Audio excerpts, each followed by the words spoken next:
வல்வினைவோம் அன்னை வயிற்றில் பிறந்த தொல்லைவோம் போகா துயரம்போம் நல்ல குணமதிகமாம் அருமை கோபுரத்துள் வீற்றிருக்கும் கணபதியை கைதொழுதகா. அவையோர் அனைவருக்கும் என் அன்பின் வணக்கம்.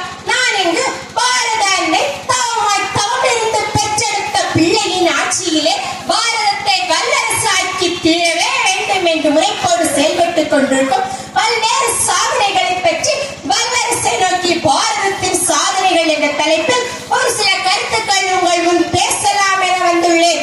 சிறுநரி ஓலம் கேட்டு சிங்கம் தயங்கி விடலாமோ, தளர்ந்து ஒதுங்கி விடலாமோ, அவ்வாறு சிறு சிறு நரிகளின் ஓலங்களுக்கு தயங்காமல் அஞ்சாமல் சிங்கம் ஒன்று விரைந்து ஓடிக்கொண்டிருக்கிறது.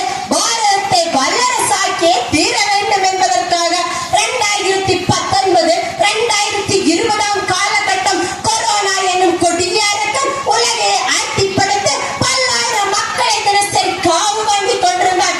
இன்று வல்லரசு நாடுகள் என்று பீத்திக் கொள்ளும் நாடுகளை கொரோனாவின் பிடியிலிருந்து தப்பித்துக் கொள்வதற்கு வழி தெரியாமல் விழிபிதுங்கின்றன.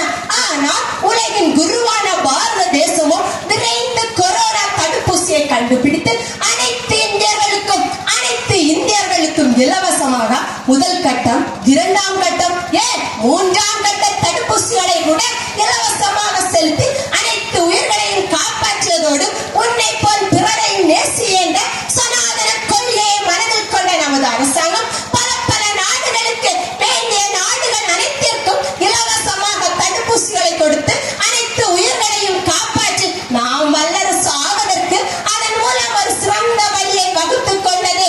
அடுத்ததாக பஹல்காம் தாக்குதலில் இந்த பெண்களின் குங்குமத்தை அளித்தவர்களை கயவர்களின் கூட்டாளர்களை கருவறுப்பதற்காக வியோமியா சிங், சோபியா குரோஷி என்ற 2 பெண் சிங்கங்களின் தலைமையில் கடந்த வருடம் இதே நாள் மே 7 அதிகாலை 1:30 மணி பாரதத்தவர்கள் அனைவரும் நிம்மதி பெருமூச்சு விட்டு உறங்கிக் கொண்டிருந்த நேரத்தில் இப்பெண்மணிகளின் தலைமையிலே ஏவுகணைகள் பாகிஸ்தான் கயவர்களின் கூட்டாளர்களில் அவர்களை அங்கே சென்று கருவறுத்து பஹல்காம் தாக்குதலுக்கு பழி தீர்த்து ஆபரேஷன் சிந்தூரை வெற்றிகரமாக செய்து முடித்து எதிர்கணை தொடு வில்லை என்று கண்ணபரமாத்மாவின் பரம்பரை நாம் என்பதை நிரூபித்து உலக நாடுகள் அனைத்திற்கும் பாரதத்தின் ராணுவ பலத்தை காட்டி நாம் இன்று வல்லரசை எட்டி பிடிக்க போகிறோம் என்பதை நிரூபித்தது. S-400 இரட்டை என்ஜின் ரஃபேல், MiG-29, S-40 போன்ற விமானங்கள் கூட பாரத அன்னை மகுடம் சூட்டுவதற்காக தங்களுடைய பணிகளை சிறப்பாக செய்து கொண்டிருக்கிறது. இன்று நமது நாட்டில் ஜீரோ பேலன்ஸ் திட்டத்தின் மூலம் வங்கி கணக்கே இல்லாத நாடு என்ற பெருமையோடு வல்லரசு ஆகிக் கொண்டிருக்கிறது நமது Bharatam. Made in India, make in India, பாரதத்தை உருவாக்குவோம், பாரதத்தில் உருவாக்குவோம் என்று அனைத்து பொருட்களையும் பாரதத்திலே உருவாக்கி தொழில் முனைவோர் திட்டங்களை உருவாக்கி அதற்கு இயலாதவர்களுக்கு முத்ரா என்ற கடன் திட்டத்தை உருவாக்கி அனைத்து ஏழைகளின் வாழ்விலும் ஒளியேற்றி இன்று பாரத தேசம் வல்லரசை எட்டி பிடித்துக் கொண்டிருக்கிறது. வானவெளியில் இயங்கி வரும் கோள்கள் ஏறாது.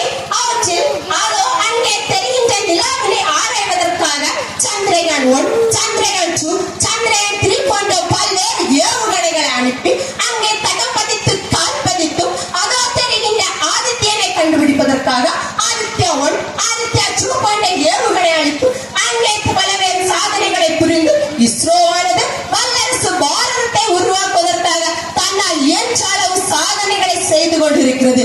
ஜிபே, கூகுள் பே என்ற செயலிகள் இன்று பணக்காரர்களிடம் கோடீஸ்வரர்களிடம் மட்டும்தான் இருக்கும் என்று சொன்ன எதிர்கட்சிக்காரர்களின் கண்முன்னேயே தெருமுனையில் கோடி முனையில் 10 ரூபாய்க்கும் 20 ரூபாய்க்கும் 30 ரூபாய்க்கும் பூ, கால், பணம் போன்றவற்றை விற்கும் பாமர மக்கள் வரை கொண்டு சென்று காட்டி அனைத்து வர்த்தகமயமாதலில் டிஜிட்டல் முறையில் காட்டிக் கொடுத்தது நமது பாரத தேசம். வல்லரசை எட்டி பிடிக்க போகிறோம் என்று வல்லரசு நாடுகளை வாயை பிளந்து பார்க்கும் அளவுக்கு நாம் இன்று வளர்ந்திருக்கிறோம். இது மட்டுமா, இன்னும் சொல்லிக்கொண்டே போகலாம் பாரத தேசத்தின் வரலாற்று சாதனைகள். மேகாலயா, நாக்பூர் போன்ற மாநிலங்களில் பாரதத்தின் வளர்ச்சிக்கு பெரும் முட்டுக்கட்டையாக இருந்த நக்சலைட் தீவிரவாதிகளை அழித்தும் தீவிரவாதத்தை ஒழித்தும் பல்வேறு தீவிரவாத தாக்குதல்